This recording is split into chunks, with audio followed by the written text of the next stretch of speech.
राधे राधे, जय श्री कृष्णा भक्तों। आप सभी का हमारे कान्हा ब्लॉग में बहुत बहुत स्वागत है।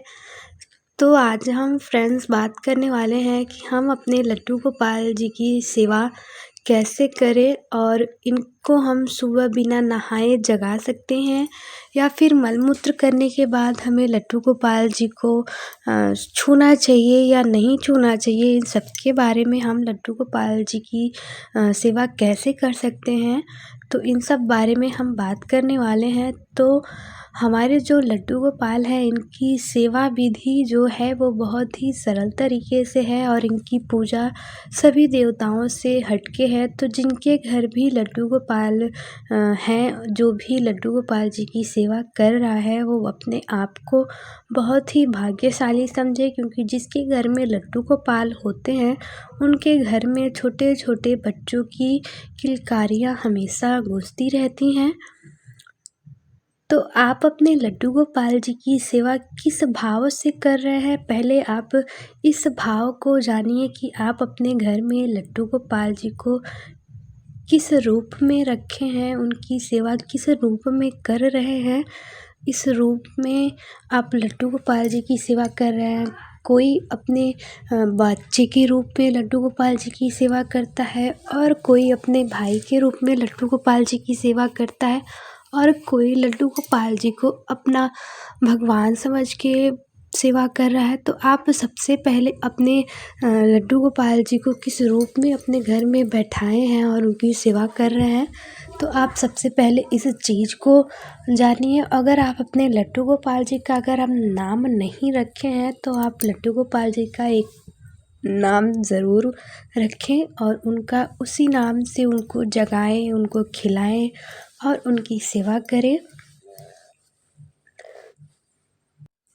तो ये वीडियो मैंने इसलिए बनाया है कि हमें लड्डू गोपाल जी की सेवा मल मूत्र करने के बाद इनकी सेवा करनी चाहिए या हमें कपड़े बदल देने चाहिए या फिर हमें स्नान करनी चाहिए।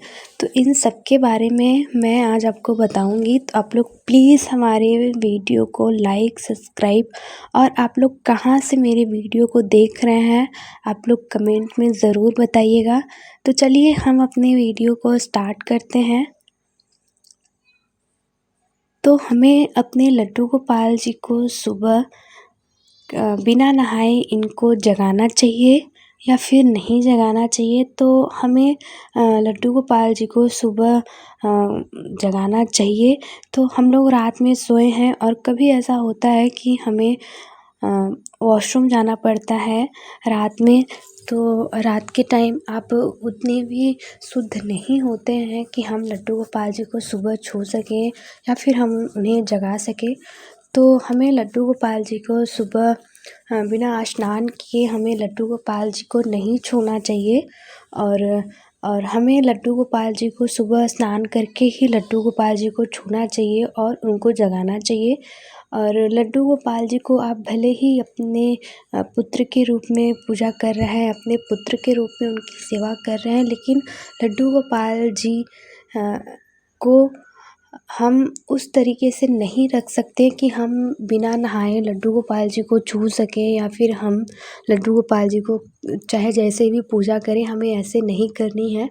हमें बहुत ही सावधानियों से लड्डू गोपाल जी की सेवा करनी होती है और बहुत ही साफ़ सफाई से हमें लड्डू गोपाल जी की जो भोग की क्रिया होती है और जो उनका स्नान होता है, हमें एक साफ़ थाली लेना चाहिए और हमें बहुत ही साफ़ सफाई से लड्डू गोपाल जी की सेवा करनी चाहिए। तो हम लड्डू गोपाल जी को बिना नहाए नहीं छू सकते हैं और उनको नहीं जगा सकते हैं। और दूसरी चीज़ हो गई कि क्या हम बाथरूम जाने के बाद लड्डू गोपाल जी की सेवा कर सकते हैं? तो जी नहीं, हमें लड्डू गोपाल जी की सेवा बाथरूम जाने के बाद नहीं करनी है, क्योंकि बाथरूम जाने के बाद जो कपड़े होते हैं, जो हमारे शरीर होते हैं, वो अशुद्ध हो जाते हैं और हमें उस टाइम पे लड्डू गोपाल जी को छूना या फिर उनके किसी भी भोग को नहीं छूना है, उनके किसी वस्त्र को भी नहीं छूना है, जो कि साफ सुथरे जो भी वस्त्र होते हैं हमें उन्हें नहीं छूना है। और हम लड्डू गोपाल जी को तभी छू सकते हैं जब हम अपने वस्त्र साफ़ कर लेंगे और हम अपने आप को स्नान करा लेंगे और हम अच्छे साफ सूले धुले कपड़े पहनेंगे, तभी हम लड्डू गोपाल जी को छू सकते हैं और उनकी सेवा कर सकते हैं। अन्यथा हमें लड्डू गोपाल जी की सेवा नहीं करनी है। और तीसरी चीज़ हो गई, क्या हम टॉयलेट जाने के बाद लड्डू गोपाल जी की सेवा कर सकते हैं कि नहीं कर सकते हैं? तो हम टॉयलेट जाने के बाद लड्डू गोपाल जी की सेवा कर सकते हैं, लेकिन हमें टॉयलेट जाने के बाद कुछ बातें ध्यान में रखनी है और उन चीज़ों को फॉलो करके ही हम लड्डू गोपाल जी की सेवा कर सकते हैं। अन्यथा हमें अपने वस्त्र बदल के ही लड्डू गोपाल जी को छूने होंगे और उनकी सेवा करनी पड़ेगी। तो किन किन चीज़ों का हमें बात का ध्यान रखना है, तो चलिए हम इन बारे में बात करते हैं। तो सबसे पहले चीज़ कि जब भी हम वॉशरूम जाएंगे तो पानी लेके जाएंगे और हमें पानी से अच्छे से पानी को यूज़ करना है और हमें साफ़ सफाई करनी है। तो हम पानी को लेके ही वॉशरूम जाएंगे। और दूसरी चीज़ कि हम वॉशरूम करते टाइम जो भी हमारे मुंह में लार बनते हैं उन्हें हमें अंदर नहीं लेना है, उन्हें हमें बाहर थूक देना है, क्योंकि वो वॉशरूम करते टाइम जो भी हम लार वगैरह होते हैं वो अशुद्ध हैं, तो हम उन्हें अंदर नहीं ले सकते हैं, उन्हें हमको बाहर ही थूक देना है। और तीसरी चीज़ कि जब भी हम टॉयलेट करके बाहर आएँ तो हम 4 बार कुल्ला करें। जो हम पानी लेके मुंह में ऐसे गुल्ला करते हैं, हमें वो गुल्ला करनी है।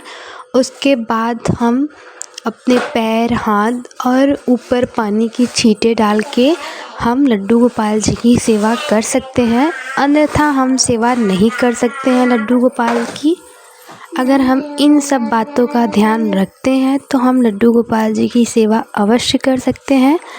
अगर आप बाई चांस अगर आप जो लार हैं उन्हें अंदर ले लिए हैं तो आप प्लीज़ बिना कपड़ा चेंज किए आप लड्डू गोपाल जी की सेवा मत करिएगा, वरना बहुत पाप पड़ेगा।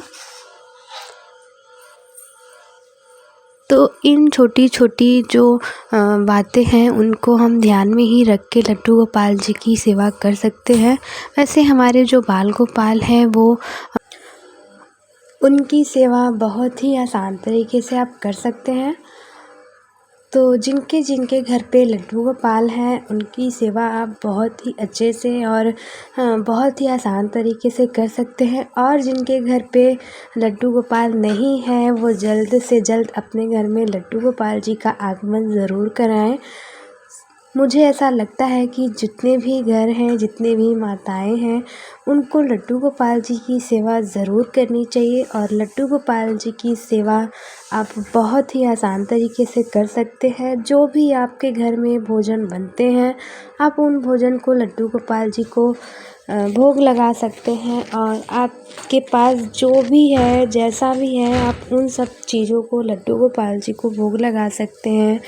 और लड्डू गोपाल जी की सेवा आप बहुत ही आसान तरीके से कर सकते हैं। जैसे आप एक छोटे बच्चों की केयर करते हैं, जैसे आप उनकी देखभाल करते हैं, ठीक उसी प्रकार से हम अपने बांके बिहारी का जो है वो उनकी सेवा कर सकते हैं। और हमारे जो बाल गोपाल हैं वो बहुत ही मोहित हो जाते हैं। बहुत आप थोड़े से ही भाव में लड्डू गोपाल जी की पूरी की पूरी उनकी दया दृष्टि ले सकते हैं। तो जल्दी से आप लोग भी लड्डू गोपाल जी को अपने घर लेके आइए और उनकी सेवा कीजिए। 4 टाइम का उनको भोग लगाइए, 2 टाइम उनकी आरती कीजिए।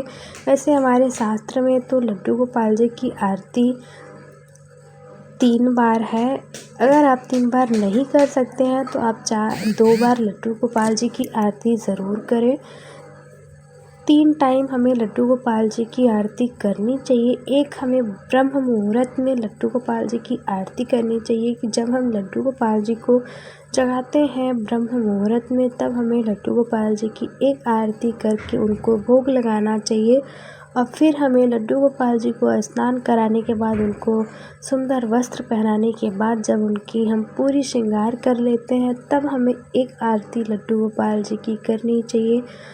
और तीसरी आरती जब हम लड्डू गोपाल जी की रात में भोग लगाने से पहले जो आरती करते हैं, जब हम दिया जलाते हैं तब हम लड्डू गोपाल जी की आरती करेंगे और उसके बाद हम लड्डू गोपाल जी को भोग लगाएंगे। भोग लगाने के आधे एक घंटे के बाद आप लड्डू गोपाल जी को शयन कराएं और शयन कराने के बाद आप उस जगह दोबारा मत जाइए जहाँ लड्डू गोपाल जी को आप शयन करा रहे हैं, उनको डिस्टर्ब मत करिए। जो भी आप जहाँ भी लड्डू गोपाल जी को स्नान कराते हैं और जहाँ भी उनको शयन कराते हैं, उन सब चीज़ों को स्वस्थ एकदम साफ़ सुथरा वहाँ पे रहना चाहिए। और उसके बाद आप लड्डू गोपाल जी को जब शयन करा दें तो वहाँ पे आप पर्दा लगा दें और पर्दा लगाने के बाद वहाँ पे प्रभु से बोलिए कि हे प्रभु, जैसे मैंने आज आपकी सेवा की है, आपको जिन जिन चीज़ों का भोग लगाया है प्रभु, कल भी मैं आपकी वैसे ही सेवा कर सकूं और आपको भोग लगा सकूं। इतना तरह दृष्टि आप हम सब पूरे परिवार पे बनाए रखिए।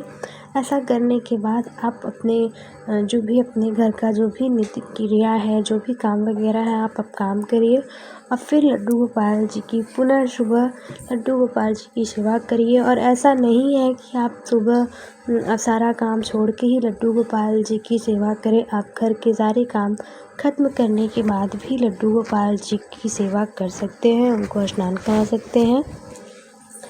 अगर आपके घर में अगर और भी कोई है जो स्नान करने के बाद लड्डू गोपाल जी को जगा सकता है, तो आप उनसे बोल दीजिए कि आपके लड्डू गोपाल जी को सुबह जगा दें। उसके बाद आप जब भी फ्री होइए अपने घर के सभी कामों से, तो आप लड्डू गोपाल जी की सेवा कर सकती हैं।